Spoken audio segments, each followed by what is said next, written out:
The sudden rise of xylazine in Central Texas has the medical community and others concerned. Last month, Travis County announced the first deaths associated with xylazine overdose.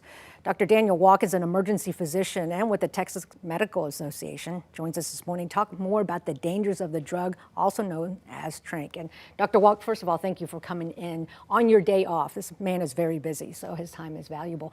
How bad is the situation? What have you seen with your own eyes? Certainly. So xylazine, otherwise known as tranc or tranc dope, is a real and growing threat to Austinites and Texans in particular and Americans in general. I've already experienced one mass casualty event here in Texas. What does that mean? That means having a number of patients come on in, a mass number at one time, more than you'd be expected to be able to handle.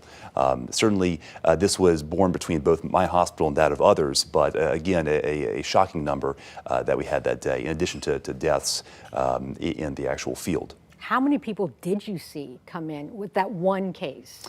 During my shift, 6 within a 2.5-hour period. Yeah, that's a lot. So xylazine is an animal tranquilizer that is commonly mixed with other illegal drugs, fentanyl, heroin. So why is this so dangerous?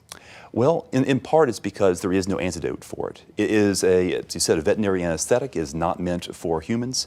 And not only does it cause terrible necrotic skin wounds if injected, it also doesn't respond to our typical antidote for opioid overdoses, things like for fentanyl or heroin. And that antidote is naloxone or Narcan. Right.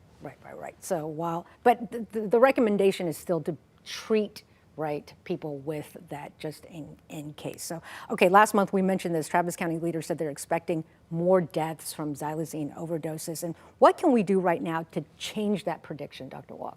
Absolutely. Increasing awareness is a first and very important step, and I appreciate you doing so here. Yep. Certainly on a personal level, if you or a loved one struggles with drug addiction, then I would have them try to seek help. If they choose to use, they should be using around someone else who is sober enough to be able to call 911 and get immediate medical attention. And then I think on a broader level, Texas legislature has started considering offering things are making legal fentanyl or xylazine test strips or other drug test strips. This unfortunately did not pass this recent legislative session, but there is interest in pursuing this at a federal level. Sure. So what else do we need to know about xylazine and the dangers? Absolutely.